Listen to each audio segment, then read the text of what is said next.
Hi, and welcome to today's episode sponsored by Short Round Shiloh Tours and Military Museum. I am your host, Short Round. Today I am in Rhea Field, which is near Rhea Springs, here at Shiloh National Military Park. In this field occurred some of the hardest fighting of the entire engagement here at Shiloh. Multiple regiments were involved. Many big name figures would be here, such as Sherman was here, and Russell's brigade was here, and many others, including the famed 6th Mississippi, who had the second highest casualty rate of any regiment in this battle, only to be followed by the 9th Illinois, which would have the highest casualty sustaining rate. In this field, many men would lose their lives, many men would see the element for the first time, and many men would make their fame here at Shiloh. Behind me is the monument for the 1st Illinois Light Artillery Battery E, commonly referred to as Waterhouse's Battery because of the name of the commander, which was Waterhouse. Now, Waterhouse and his men were actually encamped right behind where this monument is. There's a placard for their encampment here in Rhea Field. Behind the camera is where Appler's men were all scattered about and encamped, and those were mostly men from Ohio. These guns on April 6th would ring out early in the morning, just shortly after General Sherman would establish that a full engagement would occur. In fact, General Sherman was on the knoll of this hill and another hill close to where the Mississippi Monument was, and that's where he established this is a full-scale engagement. He actually would see the bayonets of Confederates glistening in the early morning sun. He writes about it in his memoirs, seeing all those men forming into line of battle in his front, and that's where he established this was no skirmish, this was a full engagement. The guns behind me, again, were very pivotal early in the morning of April 6th for Sherman and his men. They would provide anti-infantry fire. They were decimating a lot of the men from the 6th Mississippi, the 13th Tennessee, the 2nd Tennessee, which is on the right here, and others as well. It was just not a good morning for Sherman or for the Confederates in his front April 6th. This was a very contested portion of the field. So contested, in fact, that one of my ancestors would lose a leg in this very field near this very spot, taking these very guns. This is the placard for the 13th Tennessee Infantry, which were the regiment that would take Waterhouse's gun. I don't know if you can see it in this shot or not through the tree line there, but Waterhouse's battery is just right there behind me, roughly 50 yards. This is the spot in which the 13th would come up through Rhea Field, come up behind where the camera is now, and be facing the guns here. And they would actually go to capture these guns, but it was not an easy ordeal. Like I mentioned, I had an ancestor who lost his right leg near this very spot taking those very guns.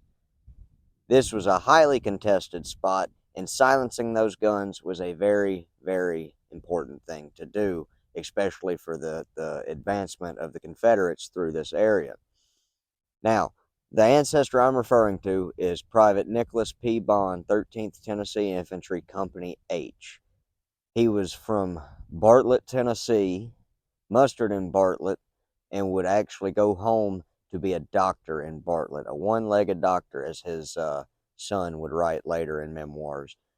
And for that, I'm very proud of my ancestor and what he did here and his part in helping take these guns. We cannot let history be forgotten. If you have an ancestor and you would like to know if they were here at Shiloh, please message me and let me know, and I will do everything I can to help you find a Civil War ancestor, North or South. Does not matter to me. The important thing is we need to honor these men and remember these men and trace these men's footsteps, as I'm doing here. But this is where the 13th Tennessee would engage for the first time in the morning, and it would be to take those guns. I've talked about fighting, but what really is the cost of war? Behind me here is one of the 5 known burial trenches, mass burial trenches, for Confederate soldiers here at Shiloh National Military Park. Now, I say 5, but there are estimated to be more, and the only people who know where they are the National Park Service and God, which is a good thing. But in these trenches lay the men of multiple different states, not just this trench, all the trenches, but different states, fathers, husbands, brothers. They lay here in these mass graves. Now, keep in mind, with these mass graves, Federals were also buried in mass graves at the end of the battle. But in 1866, there was a grave commission that would come through, and they would actually go through and get all the known located Federal troops that were buried, and they reinterred them in the National Cemetery, which is right off Pittsburgh Landing, up there by the Visitor Center. But as for the Confederates, they remained in the trenches. But that wasn't because they were Confederates necessarily.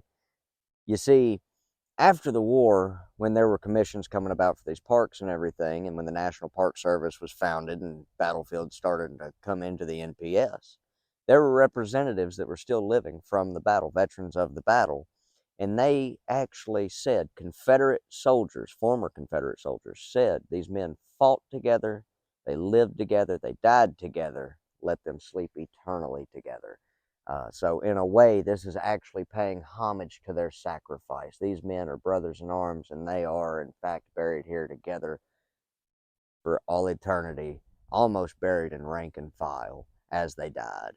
And to me, I'm not going to view this as an opportunity to be necessarily sad about their burial, but use this as a way to memorialize and remember these men, because they fought, they died, they lived together, and now they rest together. Behind me are 2 different monuments for 2 different armies. On my right, the monument to the 2nd Tennessee Infantry. On my left, the 70th Ohio Infantry.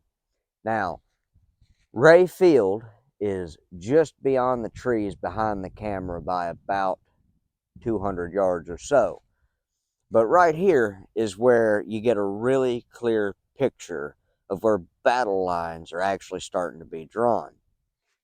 To the left of the 2nd Tennessee is going to be the 1st Florida. To the right, which is the same direction, of the 70th Ohio is going to be another Ohio regiment in the start of McClernand's line for his division versus Sherman's on this side. Now, as we continue and go down, I'll show you more, and you will start to see this line of battle being drawn out for Rhea Field in the Shiloh Church area. So where I'm standing right now is the initial battle line of the 77th Ohio. Now, I just talked about battle lines being stretched, drawn, and visible in the eye now. Just off to the right of this is going to be the 70th Ohio, the regiment we were just talking about, commanded by Colonel Cockrell. So you've got the 70th, the 77th, and then just down the hill, right here to the left of this regiment, you've got the 57th Ohio, and then the 53rd Ohio would eventually link up and be the far left of this line. Now, as far as the Confederates are concerned, you have the 1st Florida, which is beyond the 2nd Tennessee monument we were just at, the 2nd Tennessee, the 6th Mississippi, the 13th Tennessee, just to name a few. But those lines are starting to come out because up this road is coming different brigades of Confederate infantry. So these lines, this is some of the initial first real lines of the battle of major engagement here at Shiloh. Of course, Colonel Everett Peabody and his brigade would engage near Fraley Field, but right here at Rhea Field, this is where so much of the attack happened early in the morning. This is where a lot of men lost their lives fighting and contesting this ground. And it all started with these battle lines right here being drawn.